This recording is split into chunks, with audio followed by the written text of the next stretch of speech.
have to switch. Okay. Hey. We are now live. Good evening, everyone, and welcome to tonight's episode of Hey Sister. We were having our own moment off screen as we were prepared to come on screen. But I tell you, we are in for a treat this evening. What we were remarking about as we were preparing to come on is how we're all under these curfews tonight. So if you're under curfew tonight, come on in the Hey Sister, join the conversation in the comments. We want you to be a part of this conversation about healing. You hear me? Healing. Tonight we are going to talk about healing because we are in need of a healing. So luckily, prior to coming on, I got my healing on Versus TV. So thank you, Swiss Beats. Thank you, Timberland, for anointing us with Kirk Franklin and Fred Hammond and all the special guests, because that actually is the first time this week I have genuinely smiled. And so the healing process is beginning for me. If you are in the comments, please let us know how you're feeling. We're going to check in, but also share this before we get started and get into our conversation, because we want this healing message to be spread as far and wide as possible, because right now we all need a healing. So, hey, sister, how you doing? Well, now I'm not doing as well as you all because I missed the verses. I have been up. Yesterday I was up at like 4 a.m, and this morning I was up at 5 or so, and I just immediately got up and started cleaning, and so by the time I guess the verses was starting, I kind of crashed, and so I just was waking up, I guess, when it was all over. So I missed it, but I'm definitely gonna go back on YouTube or somewhere and try to find that, because Kirk Franklin and Fred Hammond, they are definitely treasures for many of us as far as the gospel music community goes. They're two of the best, actually, who've done it. So I definitely want to go back and listen to that, because my soul is in need of that right now. Mm-hmm. Well, we are so you listen to it, then check in with me after you've had a chance to listen to it. But tonight we are so very lucky and blessed to be joined by one of our sorority sisters, Miss Angela Bõdy. She is the founder of the Hope and Wellness Partnership. And she's here to talk to us about healing. So Angie's going to tell us a little bit about, who she is, what she does, her credentials, and all of that stuff. But you know what? Credentials don't even matter in this conversation, do they, sister? So I'm going to say to her, hey, sister, how you doing? Hey, sister, I'm fine. I'm glad that you ladies are well, and I'm very happy to be here. Well, we are so glad to have you. Would you tell the people a little bit about what you do and why you started the Hope and Wellness Partnership? Thank you. I specifically, I provide therapy to adults diagnosed with acute and chronic illnesses. I also have a specialty in anxiety and depression, adjustment disorder, anything about involving any type of upset or eruption of a mood. So that's my specialty, seeing adults only. Okay. And I decided, I'm sorry, you asked me a second question. The Hope and Wellness Partnership, it came from a personal place in my life. I married my husband in 1995. 2 years later, he was diagnosed with kidney failure. So I had to learn all about all things kidney failure, all things National Kidney Foundation, all things chronic illness. So just learning that pushed me forward to want to get more knowledge base as it relates to the mental health piece of it. So that's why I started the Hope and Wellness Partnership. Okay. And so by trade, you are a licensed a social worker, and by training, I should say, and you also have many certifications. But, Friday, we had a special episode of Hey Sister, and we wanted to talk about that we were not okay. And we were not okay Friday. And much of this weekend have not been okay. I want to check in with you. How have you been? For those of you who don't know, where my sister and I are, but Angela's out in the Los Angeles area. Yeah. So, and we've seen things in Los Angeles that we never expected we would have seen, or at least not since Watts, since Rodney King in '92. Yes, exactly. People are just outraged out here, just as in any other city or state. It's just so much of a rush of emotions. And I just shared with you earlier before the broadcast that my soul has truly been weeping, and how hard it has been for me just to understand how I'm going to be able to support others when I'm having challenges myself. So just knowing, you reminded me that I am human, and I am human. I feel, I bleed just like anyone else.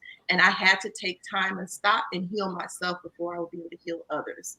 Mm-hmm. So yes, we're having some challenges out here. Curfews, as you mentioned earlier, police riding up and down the streets, broken windows, businesses erupted. It's just helter skelter out here.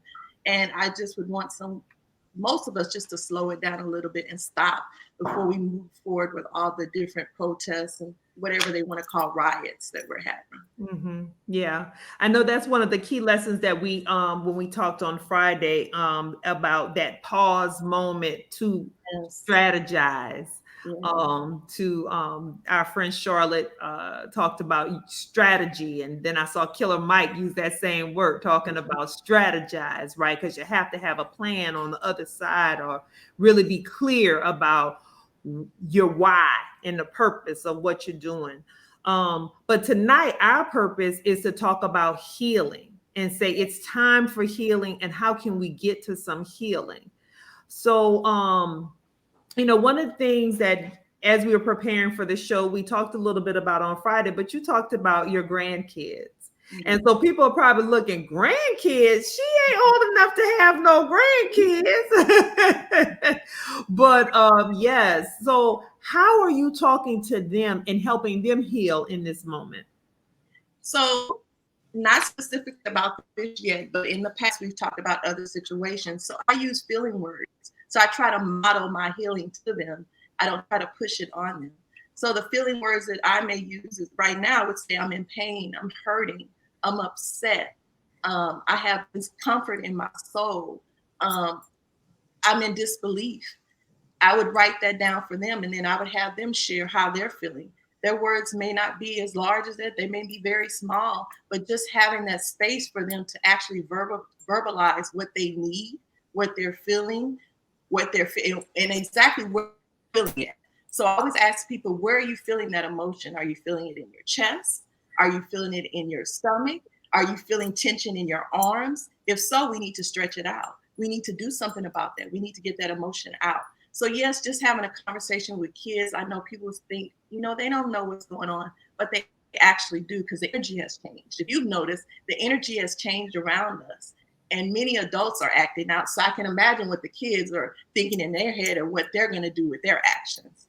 Mm-hmm. Yeah, I'm trying to type that in the comments. So not just what they're feeling, but where they're feeling it in their body. Where they're feeling it in their body, where's the tension at? I don't know if you recognize, when this happened, I've never been nauseous, but I was literally nauseous, literally nauseous. And I felt it around my abdomen, and there was so much tension in my hands. And actually, I got a sore throat. I think I got a sore throat on Friday, and I had to come home and just rest. And I had to stop and say, what is going on with me? And then I thought about all the events of this week, and I'm like, this had to have something to do with this. It had to be a clear trigger for me. It's a trigger, right? It's a trigger. It's a reminder that, hey, life is not the way I think it is. Life is not the way I see it all the time. There's going to be some eruption in life. I got to remember how to handle it. So that's when you pick up your tools and you get to work. Mm-hmm. So when you say tools, so before we go to them, I'm gonna tell y'all right now, my Wi-Fi, if y'all know me and y'all know I've been talking about Spectrum all week, I'm talking about you right now, Spectrum. So y'all share this broadcast with Spectrum. Y'all better get it together and increase the bandwidth out here and build this infrastructure up. Y'all know we at home, and y'all know a lot of things going on, and we need to have reliable connectivity. Okay, so I just need to breathe that out. Yes, ma'am. So and you did a good job. I like that. I like it. So you said tools. Tell us about some of the tools we need. What are the tools we need to have in our toolbox at the ready? Absolutely. You just did a fabulous tool. You just took a step back, deep breath in, hold it, let it out. Mm-hmm. You know how important it is to breathe. Just stop and take a moment to sit and breathe. Of course, we all do our involuntary breathing. We don't have to think about it, right? But when you take a moment and you actually stop and make a conscious effort to breathe, you'll feel the difference. I want you to try that throughout the day. On tomorrow, later on today, if you're able to. Also, I have a number of tools that I use. I love sage to kind of cleanse the air. So I grabbed my sage this morning. I was like, I need this.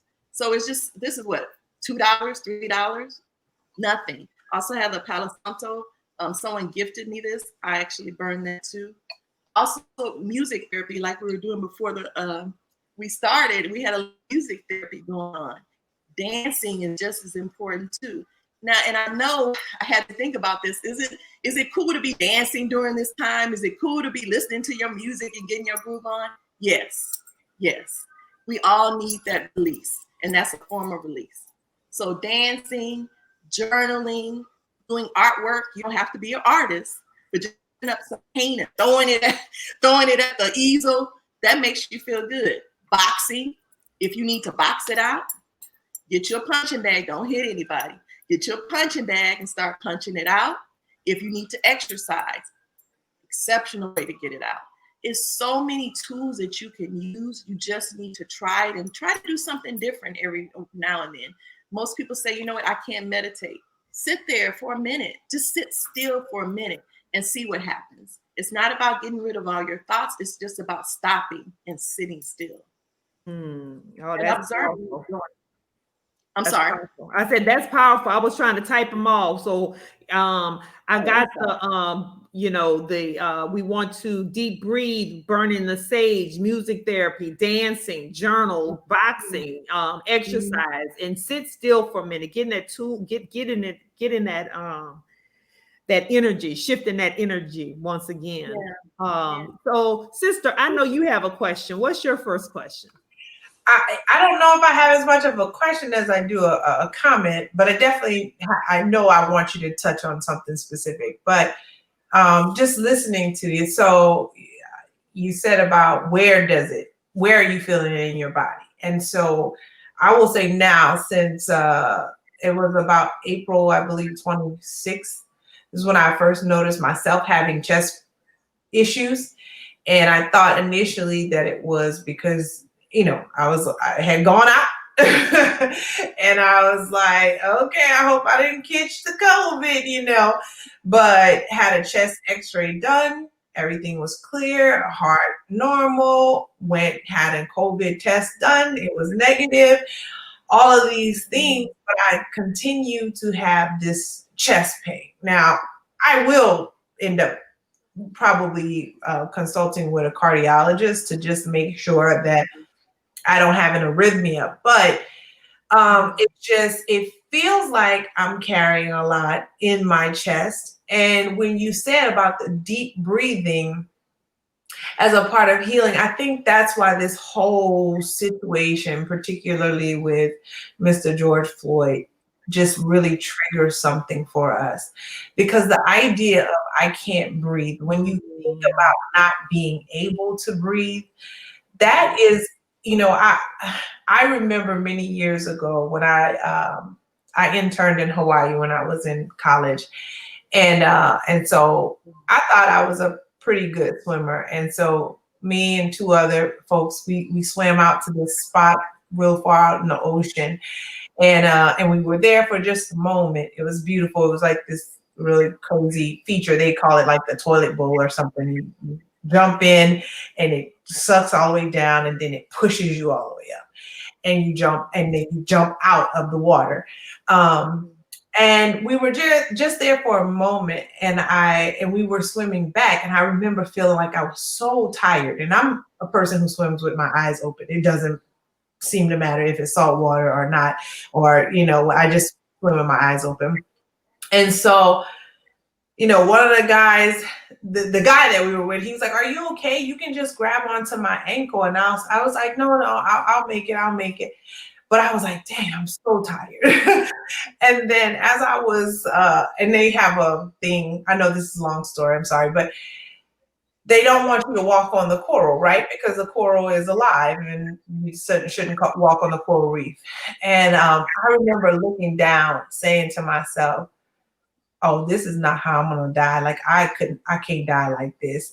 And so I mustered up all the strength I had and swam to the coral reef, and I had to trample on their little coral reef, but because I was able to stand at that point. But I say that because breath is so critical, you know? And so when you are in a position where you can't breathe, it just, you know, it obviously, it literally shocks the entire body and the entire system. And I think that's why this whole I can't breathe piece means so much, and it hits us in such a deep place. So, but nonetheless, we're watching and we're watching and we're watching. So I wanted you to just touch on, I know we know intellectually, some of us know intellectually. I just had this conversation today with one of my friends who's like, he's a newsie, he's a news junkie. And, you know, everybody knows when it's too much or it's enough for them personally. But I was like, but do you? Can you just talk about that, the images and being consumed by the news?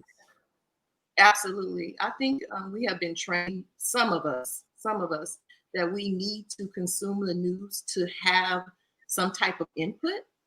We're trained that we need to watch it sometimes 24/7, which some people do. Right now, the CNN is just blaring. But if you start feeling something in your spirit, in your body, you need to turn that off. You need to turn it off. I say get your 10 minutes. I say get your 15 minutes of update and then turn it off. Because what are you doing to yourself? What are you feeding yourself? I always remind people, what are you feeding? Not just your body, but what are you feeding your spirit? What are you feeding your heart?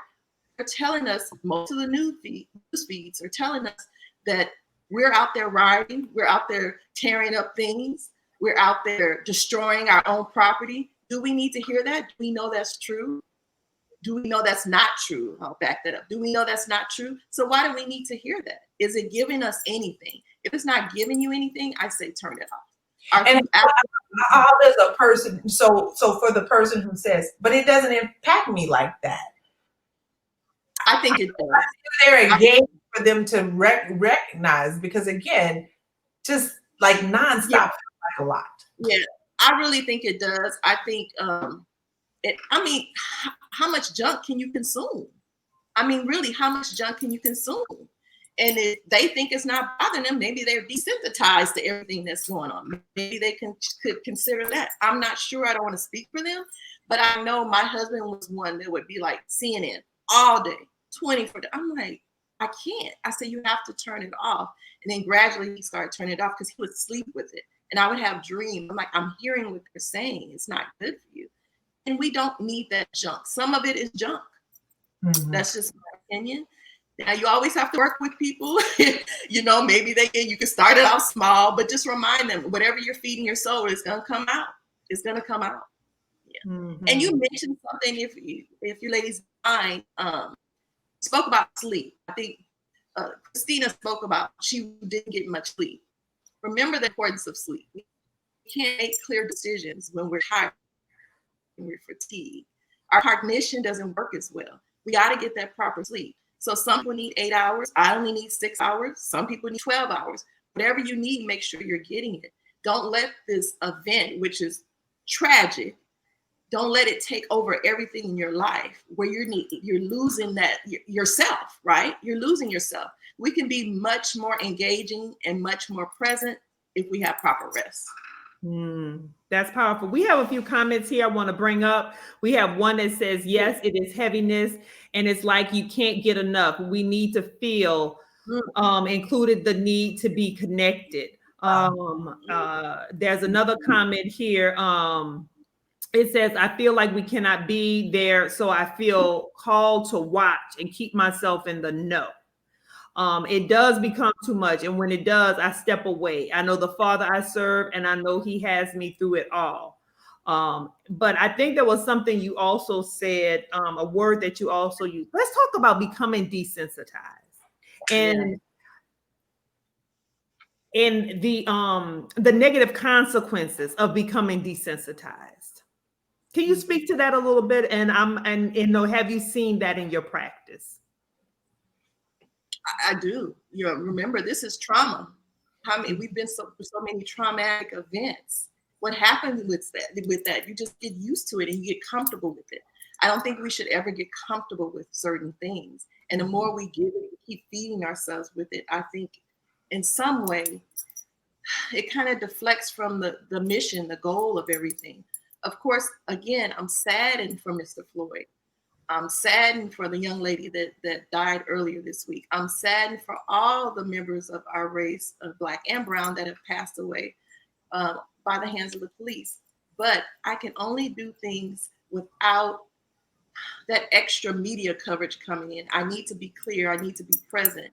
And I'll just share, when you say trauma and when you say desensitized, I hate to say that word, but I have clients that have had traumatic stories in their life. They've had childhood abuse, they've had rape.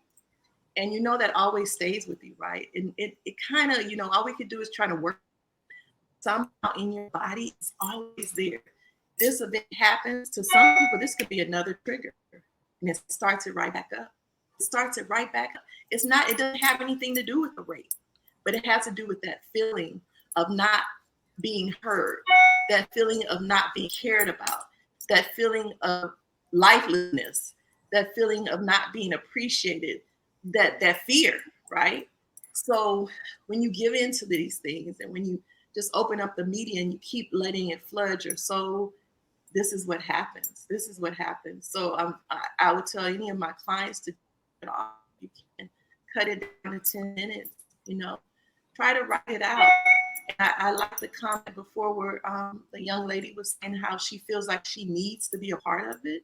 It's ways to be a part of things. Call your friends, call your family, talk about, hey, what's some of the methods we could do to kind of maybe not end racism. I don't think we could all do it in one day, but what are the things we can do to kind of give back to our culture? What could we do to uplift our culture? What could we do in our family? Can we start from within and then work our way out?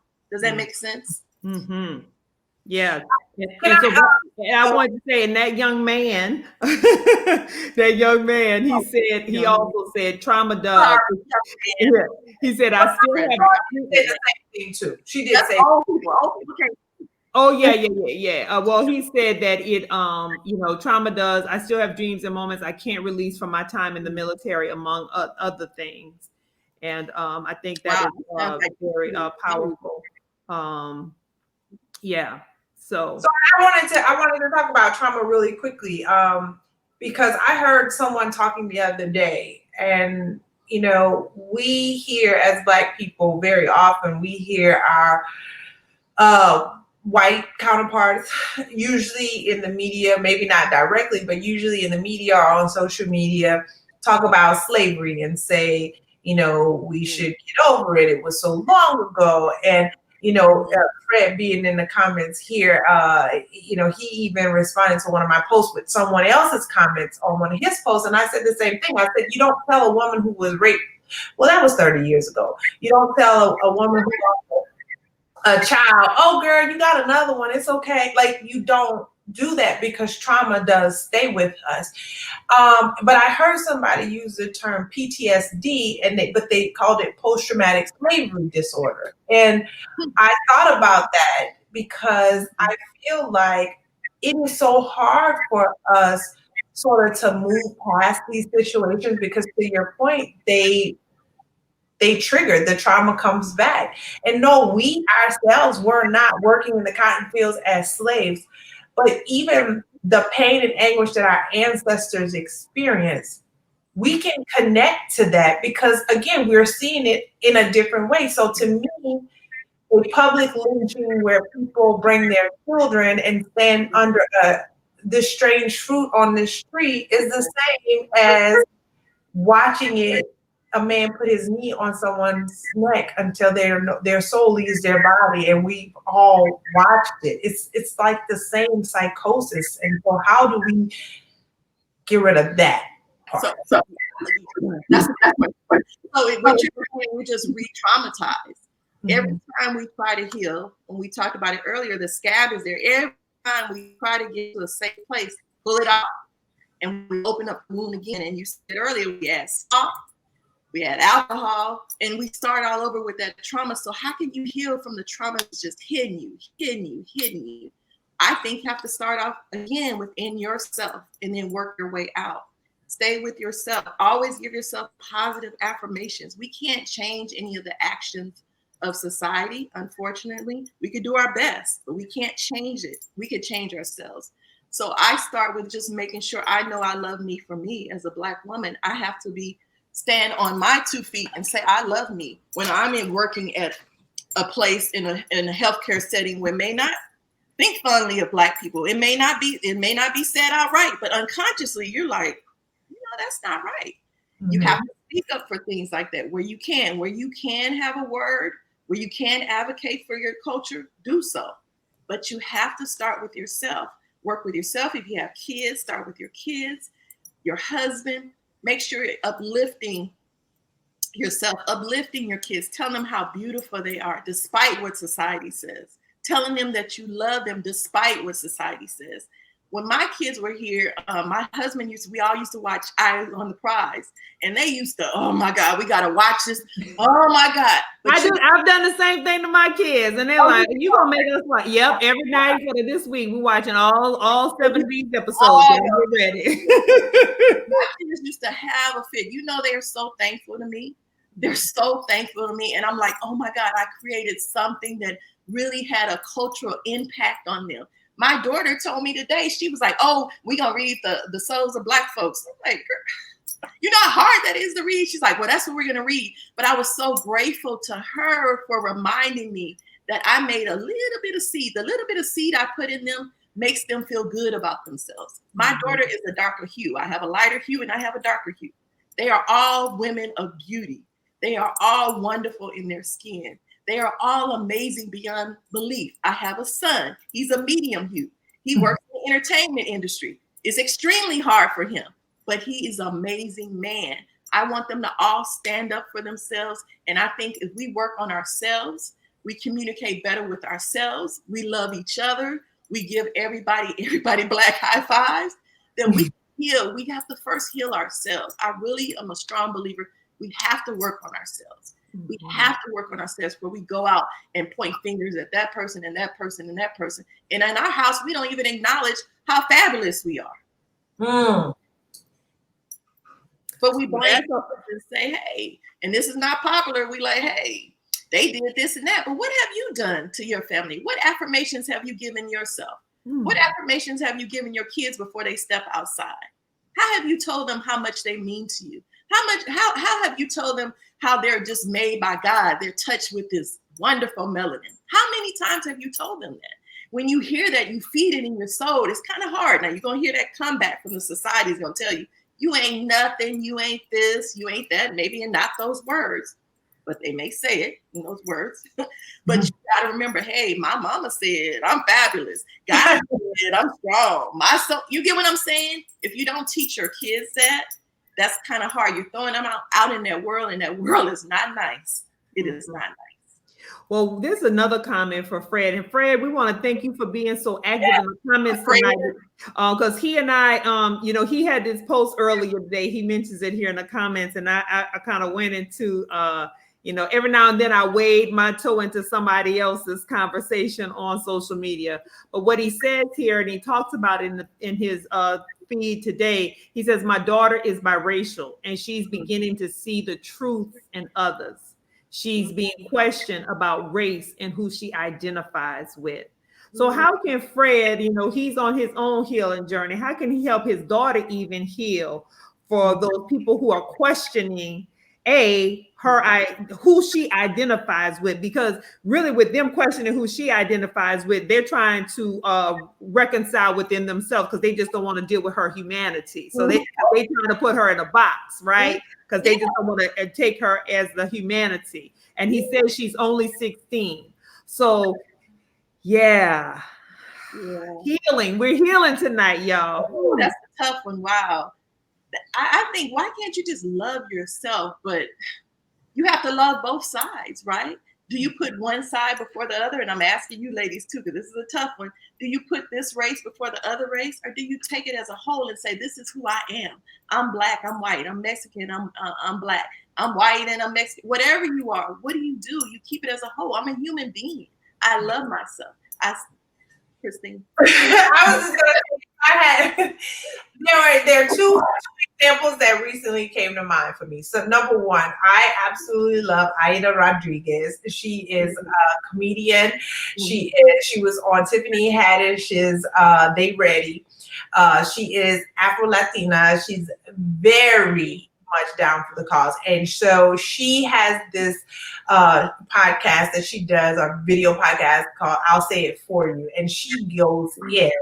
And she has commented where, number one, she's had a lot of people. She's had white people asking her, why are you talking about this? Just be funny. And she's like, I'm not your effing jester. Okay. She's like, I've had Black people. Why are you speaking for us? You're not even. And she's like, yes, I am. And I mean, we are constantly baffled by the number of people who don't understand that slave ships went in different directions. But she talks about being Afro-Latina and having had a brown-skinned grandmother who raised her, and having a quote-unquote African-American son. So she's like, these are conversations that I absolutely will speak out on. And then I had another friend of mine. He and I used to work together.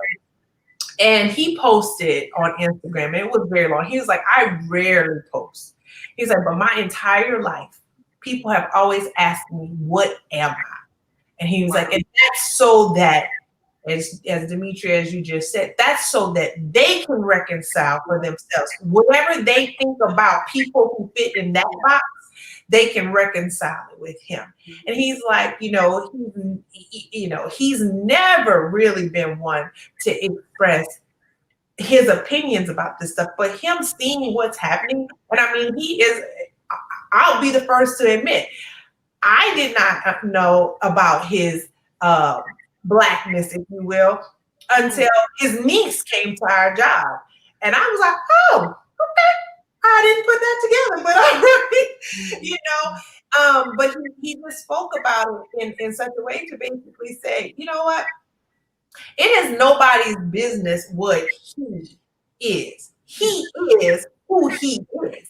And so to Fred, I would say your daughter is whatever her name is. So in my case, I am Christina. Mm-hmm. That's who I am. Mm-hmm. You don't need to know my DNA. You go get a test done with Ancestry if you need to know percentages. But that is not for you to know my DNA. And then the conversations that I feel like he as a father and his daughter's mother should be having is you come from greatness. And greatness comes in different forms. It doesn't all look the same, but it's still great. And that was the thing that our cousin the other day, I gave him the same message. His wife is Filipino. And he was saying about his daughters, you're majestic. Oh, but that's where I come from. I come from royalty. How about that? You want to know what I am? Superpowers. Yes. Superpower. Yes. Yeah. So, and this is who I am. I am Christina. I come from royalty. I am beautiful. I am majestic. Mm-hmm. Any questions? Good. Mm-hmm. You don't need to think about your DNA results. Right. That part. Well, that is very powerful. And one of the things you mentioned earlier, we got a lot of comments coming here, and I'm gonna get to y'all comments. Everybody who's watching right now, welcome to Hey Sister. If you came in midway through the program, we're talking about healing tonight. It's time for healing. We put some tools on up in there, what you need to do, from breathing to burning your sage, from have music therapy. We have a lot of tools in there in the comment section. So if you wonder what all those words are, that's what we were talking about in that segment. But you said something that was so powerful, Angie, and I think that's a part of the tools for healing as well. Affirmations. Let's talk about affirming ourselves, affirming our children, affirming our friends and relationships. Last 2 nights ago, after we had a very heavy conversation, a few of us got onto the house party app and we were having a conversation. We were trying to release in that moment, and what before we disconnected, I made sure I affirmed every woman who was on there because of what they mean to me in my life. And so let's talk about affirmations and how affirmations are healing and what affirmations actually do for us. And I know that there's some neuroscience behind it as well, if we want to get that deep, but just on a high level. Mm-hmm, mm-hmm. Affirmations do just that. They increase your endorphins. They give you a smile when you need one. I put affirmations on my mirror. I cover my mirror in my bathroom with affirmations because sometimes I need that extra kick, that extra push, that reminder that I am great, I am bold. So I think, especially with kids, it's important to set the mood or model the behavior by writing them yourself and having them add to that. If you think you're beautiful and you think you're courageous and you think you're intelligent, imagine what your kid thinks.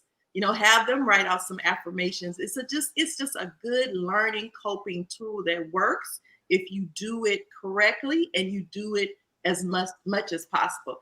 I suggest that you do it daily. I have a few I want to share with ladies. Is that okay? I won't take too much time. These are cool. I'll just read a few, and they're like so on target right now. Loving the skin that I'm in. I wrote this some time ago. Loving the skin that I'm in. I'm a divine being of light.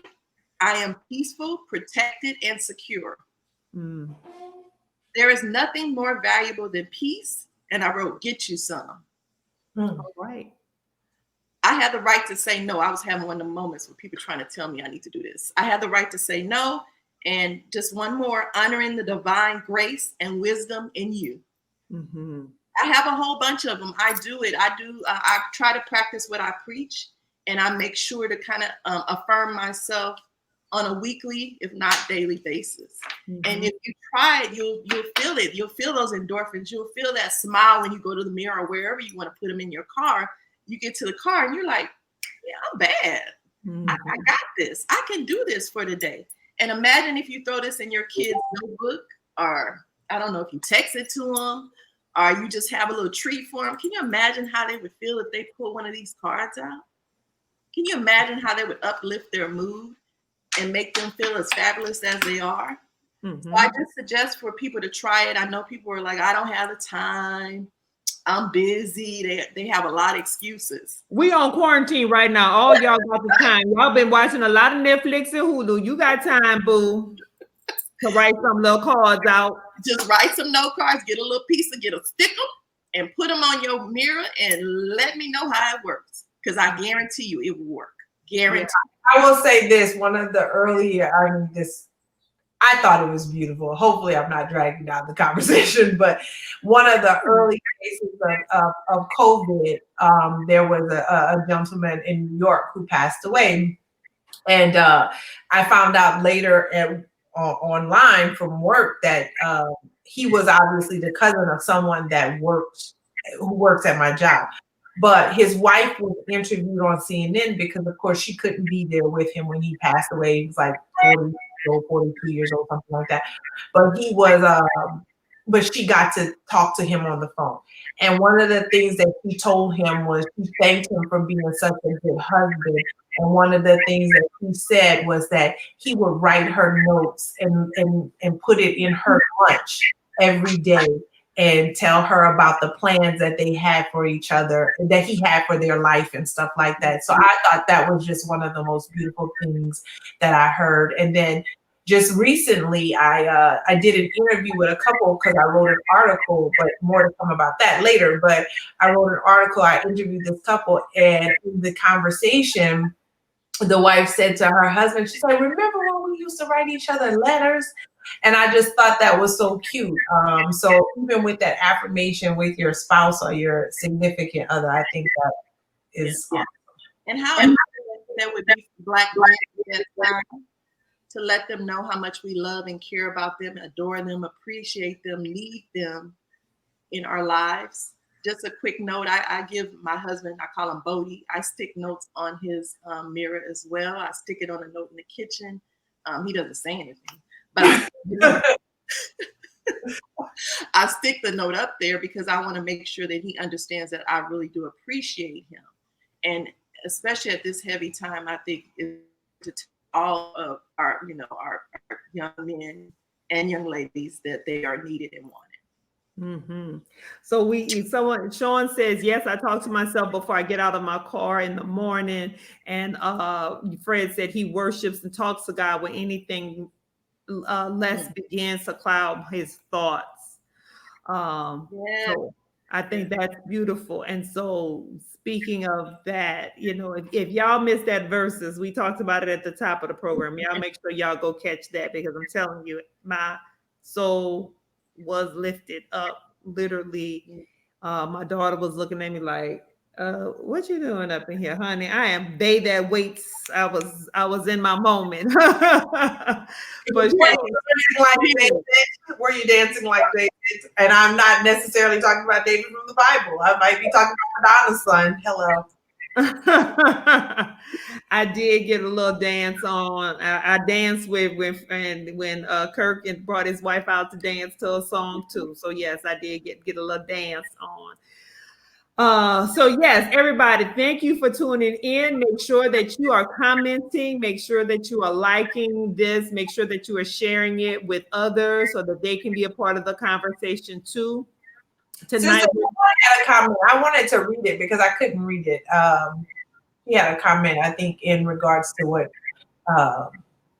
the identity thing and all that stuff. So I don't know if you saw it, but which comment is that? I thought it was Dawn. Dawn made a comment. Okay, let me scroll back down here in the comments. Okay, all right. So this is from Dawn. She said, my cousin posted this today. The world is on tilt right now. And as the child of a white parent and the partner of a white woman, I have to ask my Black friends to be mindful of the fact that not all white people are the enemy. Yes. Not all are racist. And while they may never be able to understand, they stand with us. So I do believe that it is powerful to be cognizant, because what we suffer from right now, and part of what this climate is stereotyping and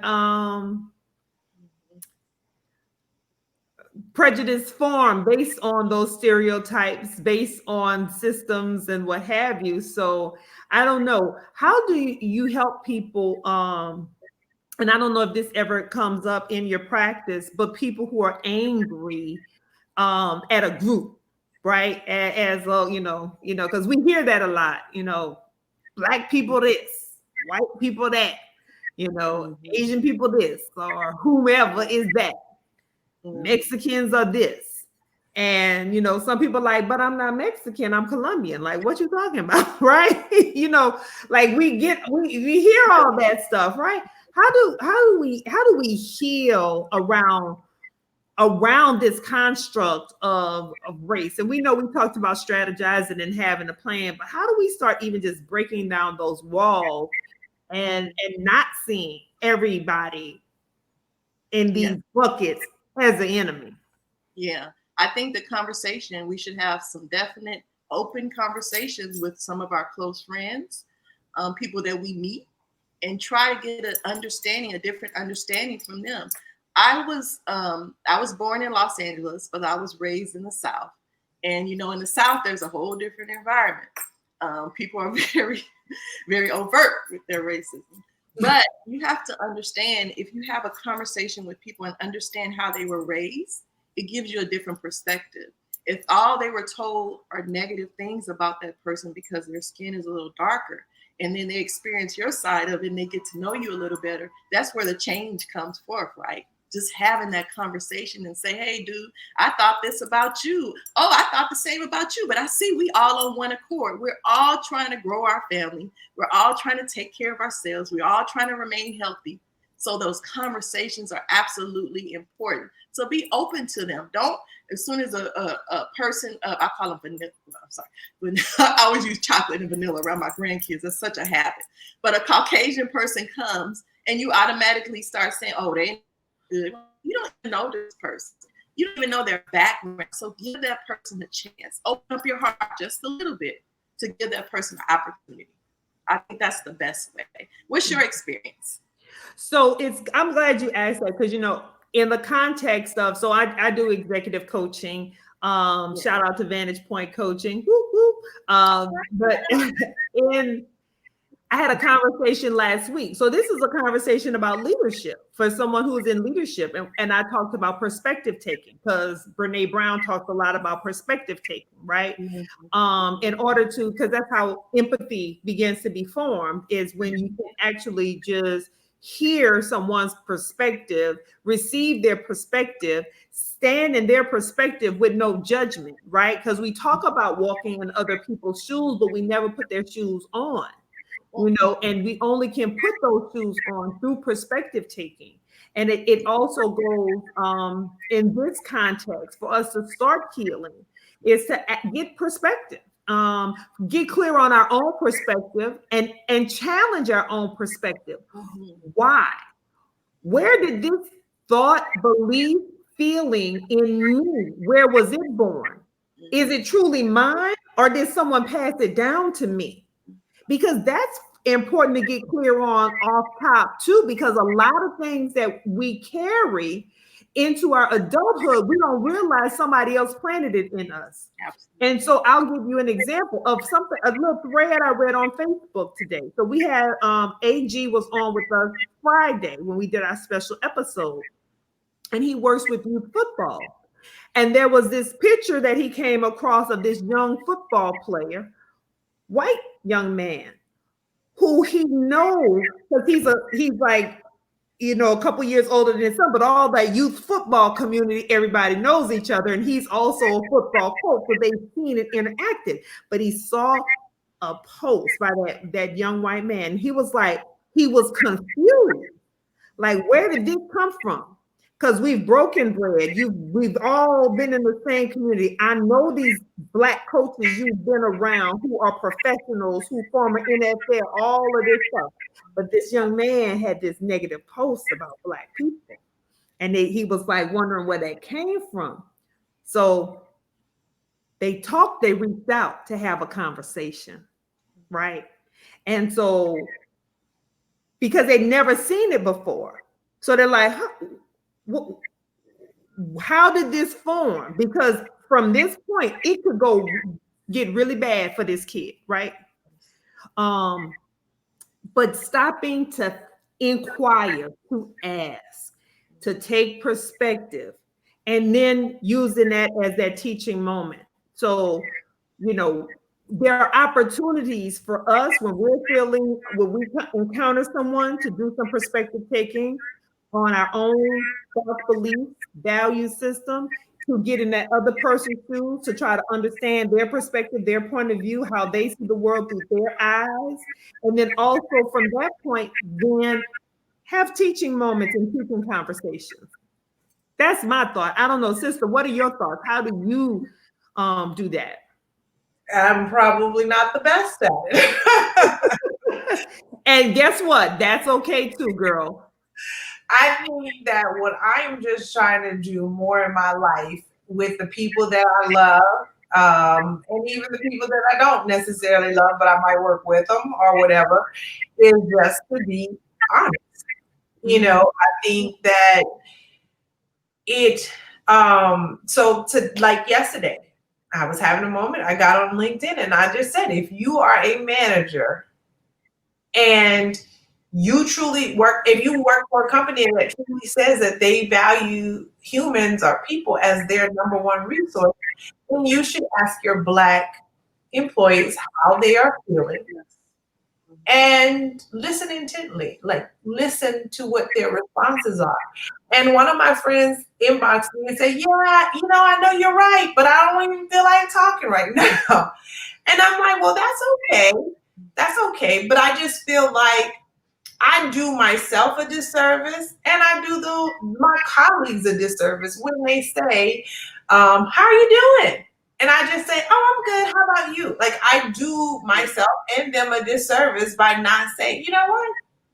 I'm not doing so well. And I get it. Sometimes we don't want to share on that level, but maybe they're feeling it too. Or maybe they're not. Maybe they're completely oblivious. And so if they are completely oblivious, and I think, and I know we wanted to talk about the workplace for a moment, if they are completely oblivious to what's happening, then that is a teachable moment for them. I've had to say in this COVID, because let's not forget, on top of all of the Coopers, Ahmaud Arbery, George Floyd, we're still dealing with COVID. And I've had to say directly to coworkers, I have been on calls, and I try to say it as delicately as possible. Again, guys, let's celebrate how grateful we are, right? We all live in neighborhoods that have sidewalks. Not all neighborhoods have sidewalks. We all, even though Kitty is having problems with Spectrum right now, we have internet connectivity. I'm like, the check still landed in my bank account. So these are things that we can be grateful for instead of complaining about why we can't go out. I'm like, and I've taken the time to say, I know people who have lost people. We have family members who have passed away.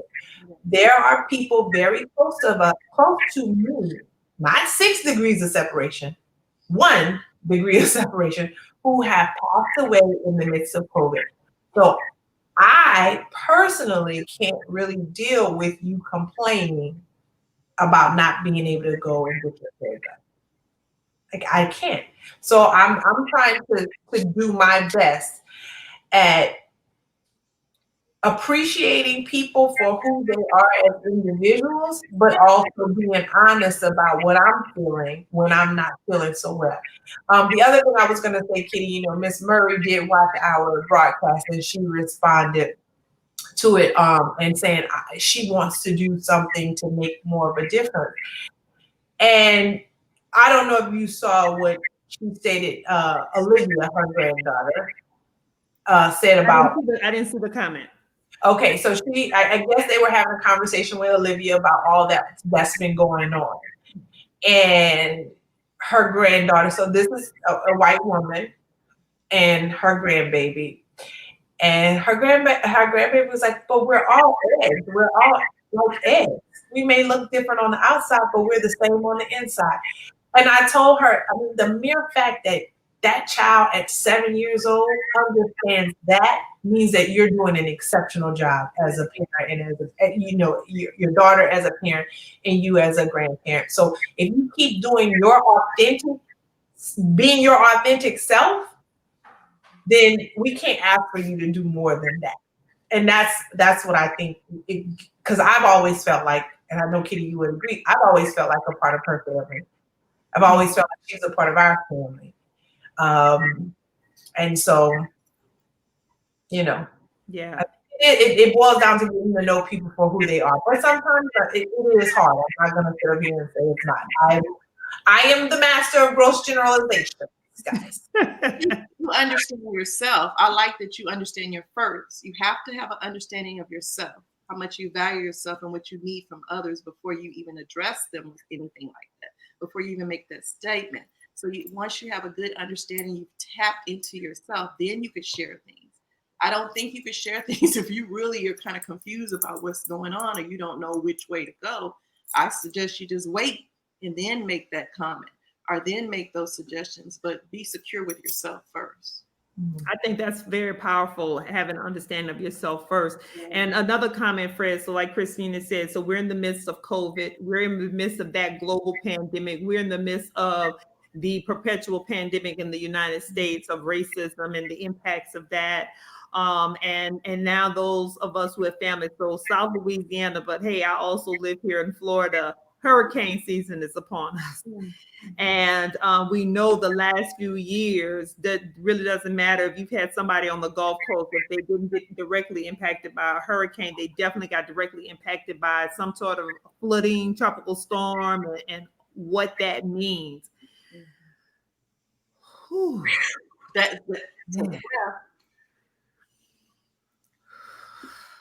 Yeah. You feel it? I do feel it. We gotta breathe. You gotta breathe, and when you breathe, when you inhale, hold it for at least 5 seconds, and when you out, remember, I'm there. People were telling me some heavy stuff, and I'll tell them, if you see me breathing deeply, it's because I'm trying to let it out. I can't keep holding that. I can't keep it in my body. Yeah, that's good. That's good. Yeah. So we're gonna breathe in and breathe out on that. I said we're gonna breathe in and breathe out on that, and hope that tonight, this conversation about healing and some of the things we talked about will help us get through whatever that next is. Because I had a friend who used to always say, and I know a lot of people say, you either going through or coming out of some sort of storm, right? Yeah. So, yes. I wanted to mention briefly, I should have mentioned it earlier, that all that's going on, the COVID, the loss of lives, the loss of some people's jobs, the economy changing, the racism that we're experiencing, there's a lot of grief there. And when we grieve, we mourn differently. And I wanted to make sure that we understand that some of the people that you see protesting, you think they're not doing it correctly. Some of the people that you think are rioting, they're not doing it correctly. That's their form of grief. That's the way they're handling it. You handle it the way you think you should handle it. If you sit at home and you just need to sit in the house all day and eat a bowl of ice cream, you go have it. If you want to watch Netflix all day, go for it. If you need to listen to music, go for it, because we're all grieving. We're all hurt by this. And I'm so glad that Christina brought that up. COVID slipped my mind, and I'm going to the hospital every day. I don't know how it slipped my mind. But yeah, we got a lot of stuff going on. We truly got a lot of stuff going on. And we really need to acknowledge it and be gentle to ourselves. Be kind to ourselves. I mentioned ice cream, but try to eat as well as you can. If you need that ice cream, I'm going to get mine after. But if you need that ice cream, go for it. But during the time where you feel your best, eat as best as you can. Eat good, whole vegetables. Do the best for yourself. Be kind to yourself. So can I ask one last thing before, because we're almost at the top of the hour, but I wanted to say, because Fred mentioned faith and God in a few of his messages. And I have to be honest with you. My faith has been shaken a little bit here. I know that this isn't the first time. I know that this has been happening for the whole of my existence. But it's tough. It's tough. And I've had a lot of questions, for God. So, I mean, how do we reconcile in this time of healing, right? If we're seeing injustices occur, how are we reconciling our faith with what is happening all around us? And how do we use it as a mechanism of our healing when we have so many questions? That is excellent. So my question would be, what would you ask God? What would you say to him? So the question that I've really been asking is, God, why do you keep allowing this to happen to the same folks?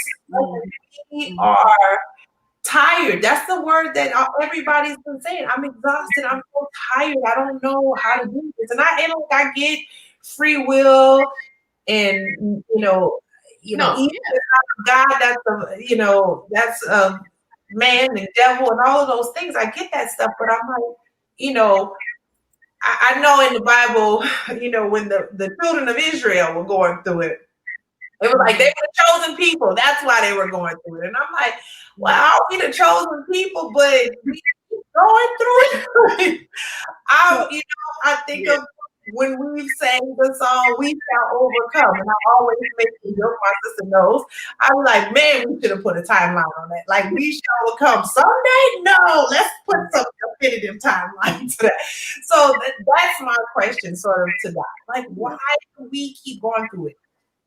Yeah, I exactly that. I've written letters to God when family members have died and I didn't understand and I was confused or, like you said, shaky on my faith. I was like, why is this happening?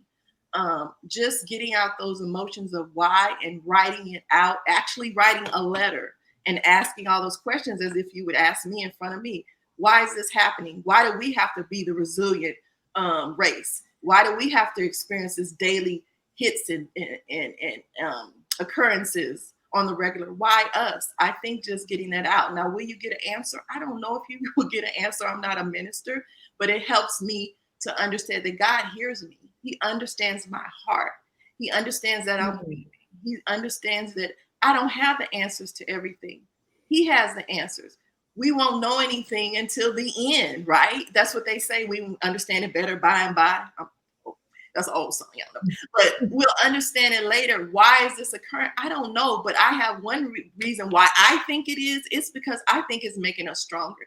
Every hit that we get makes us stronger. Everything that happens to us makes us stronger. You have two choices in life. You can sit down and whine and cry, or you can get up and fight. I choose to keep pushing. I choose to keep fighting because there's no other way for me. Other people, they have hard times. I see patients with depression. I see patients that want to harm themselves. I see that. I understand it. But for me, I have to keep pushing.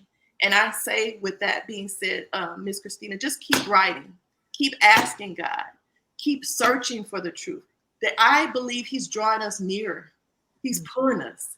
He wants us. Come on, search. Keep on. I know you're searching. Come on, pick up that Bible. What you got next for me? Okay, pick up this book. I need you to search. I need you to love me. I need you to embrace me because you need me. You really need me. And that's the hard piece for us, just knowing the why. I have no answer to that. But I know He's here and He's been here before.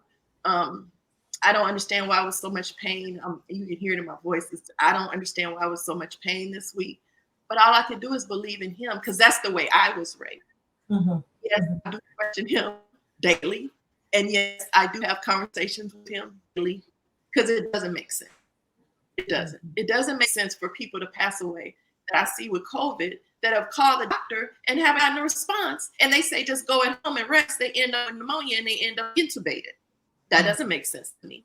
It doesn't make sense for a guy to go into a store, a liquor store, whatever it was, and he had a counterfeit bill. Who knows if we know it was counterfeit? He might not have known. He gives it to them, and now he ends up dead. Does that make sense? No. Why? So I just assume that God is just calling us closer to Him. That's all I can assume. Mm-hmm. Well, thank you for being so vulnerable and sharing that. That's very, very powerful. And you know, I heard, I can't remember who I heard it from today. It was a brief second, but it was talking about faith. You know, and you know, in faith, we don't have the answers.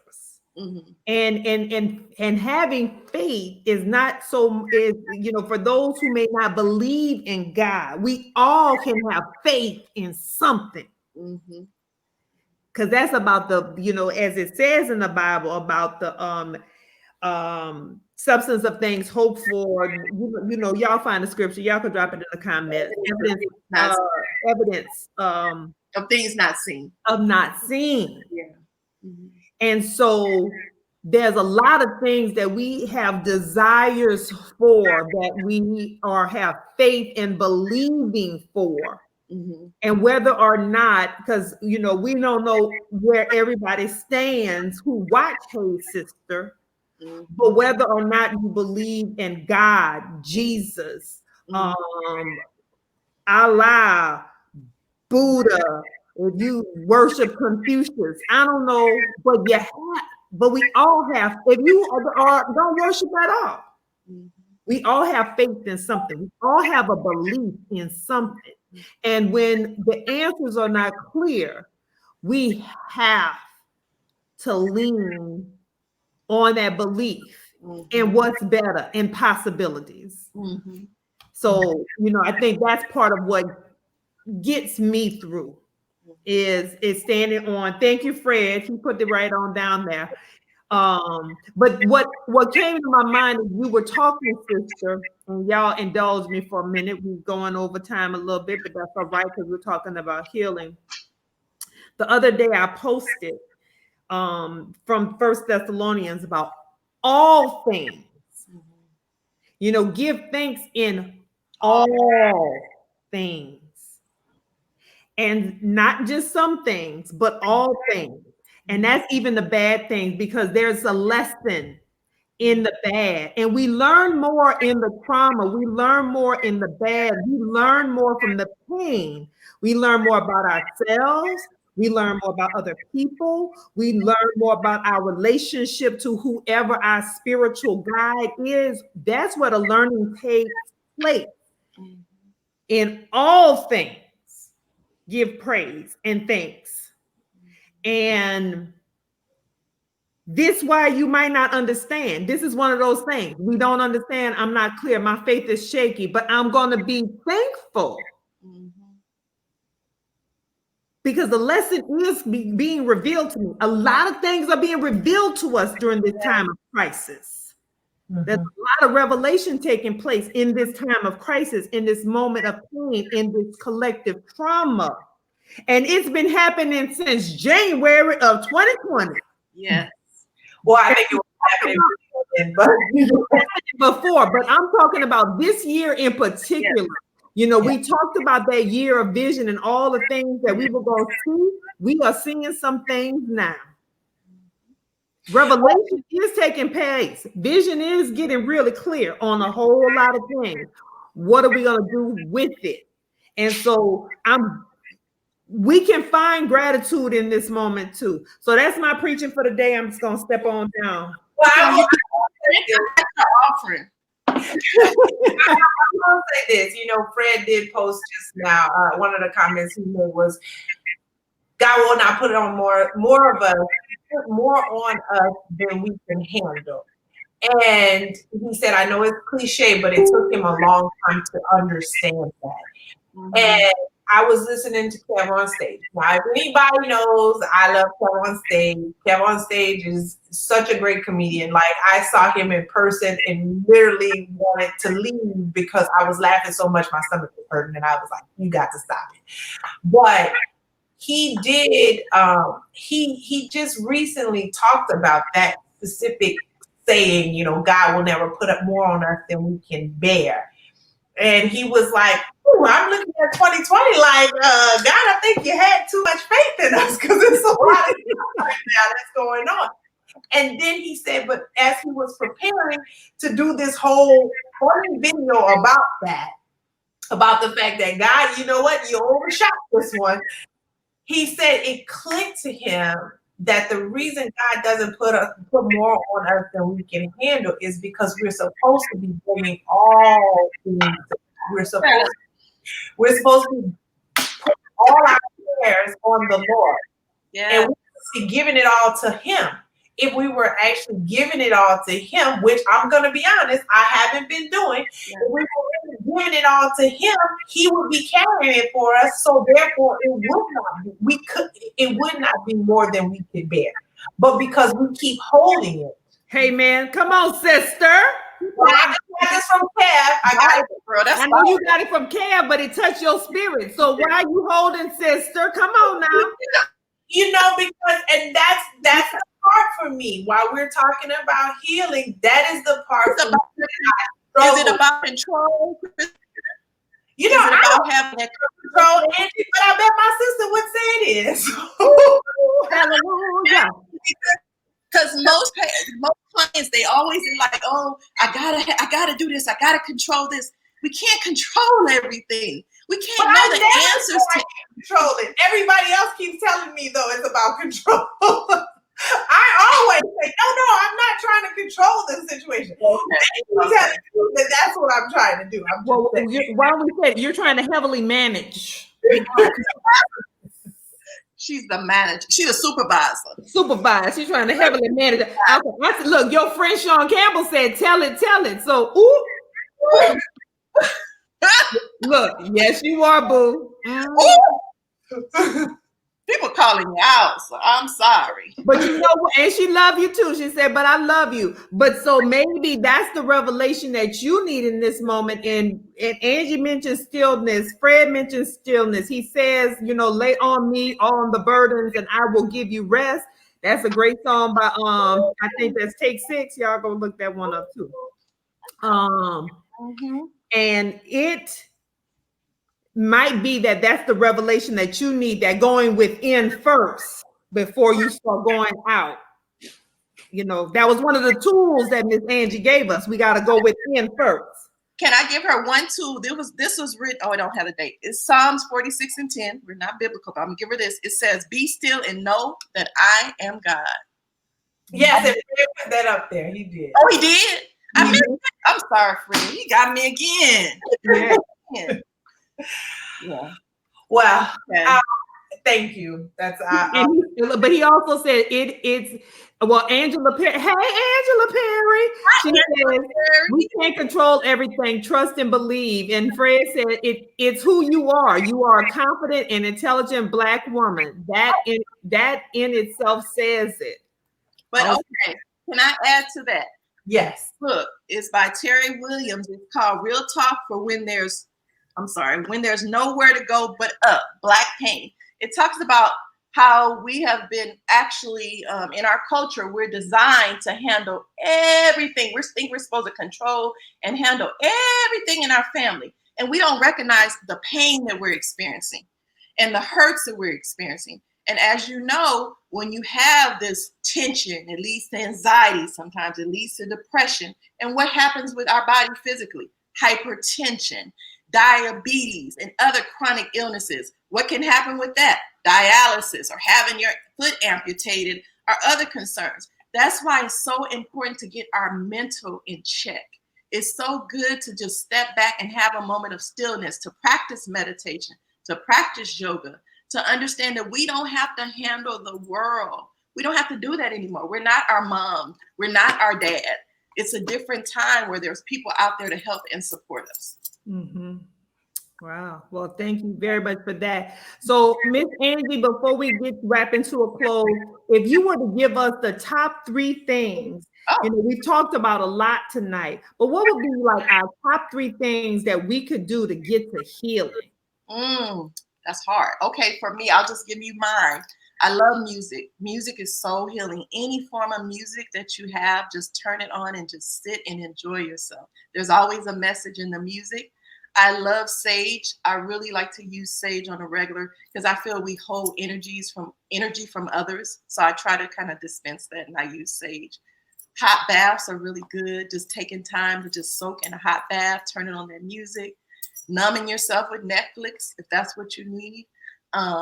If you have a spiritual connection, actually going to your spiritual connection. There's so many, but just trying something new for yourself would be important. For adults, there's certain things that we do in certain places that is also helpful. I don't know if you're watching. I say do that because that's extremely physically. I'm sorry.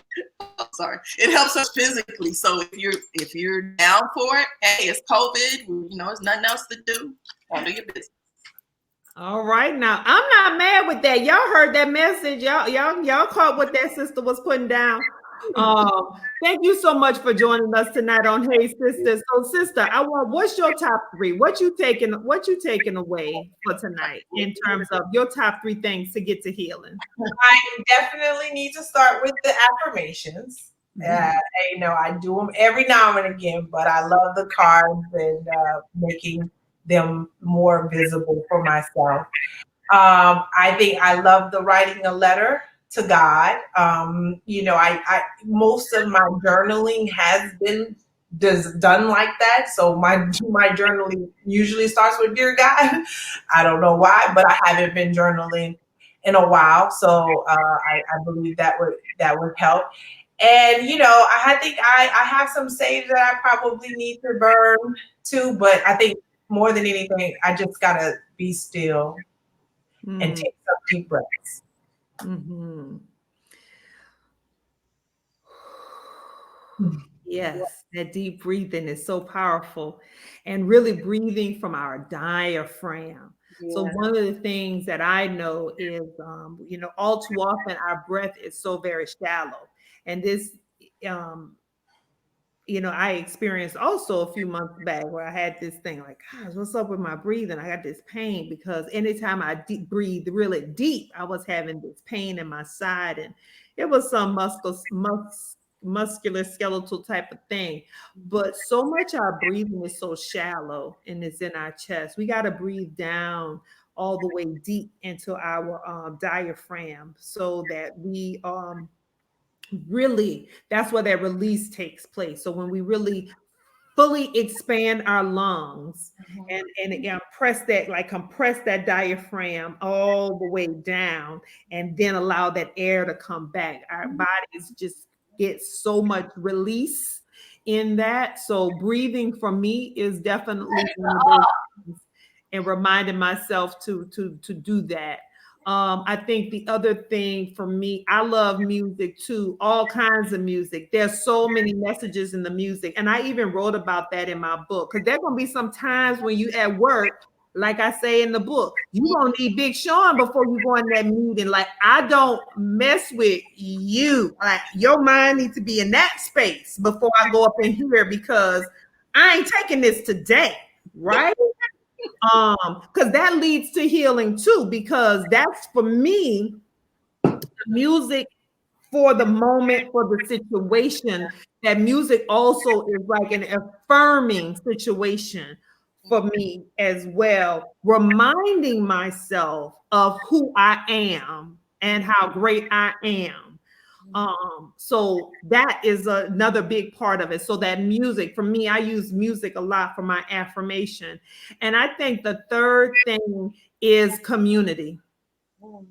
It's tapping into one another. Like right now, the healing, like I said, we had a special episode on Friday, but if y'all could have been a fly on that wall, and we used the house party app, and that house party we had going on, let me tell you, it was such a release. Like, I see you smiling, sister, because we just was like, we were all in pain, struggling, but we got to be silly. We got to laugh. We got to talk about the struggles. We had some tears. We had a little bit of everything. So for me, I think that's another big part of the healing for me, is connection with community. So connecting with people who love and who love you is so very, very important. So those are my top three. And so with that, we're going to prepare to sign off and say thank you for tuning in tonight to Hey Sister. We ask that you like, follow, share. Like, follow, share, and continue to support the Hey Sister community. Let your friends, family members know about what we're trying to do here, because Hey Sister is about for sisters, by sisters, about sisters and misters. So thank you all so much. There were some comments, by the way, Angie, that people want you to come back. So come on back. Hey, go ahead. I finished it for you, but Did y'all hear me talking to the Wi-Fi, to Spectrum? No, we did not. And then I just continued on. Well, I'm glad you kept talking, but I'm telling you right now, Spectrum, when y'all send that technician out tomorrow, this better be fixed, because I'm paying you way too much money, and it's about to go down up in here. Y'all, I ain't paying y'all this month, Spectrum. Y'all keep messing with me. Anyway, I was having a moment, but y'all like, follow, and share this episode and give it to the people. All right. I'm not healed yet from Spectrum. I'm not healed yet. I'm still holding on to some stuff. Thank you. Love you for us. Thank you. All right, Angie, Christina, hold the line. Everybody else, we signing off.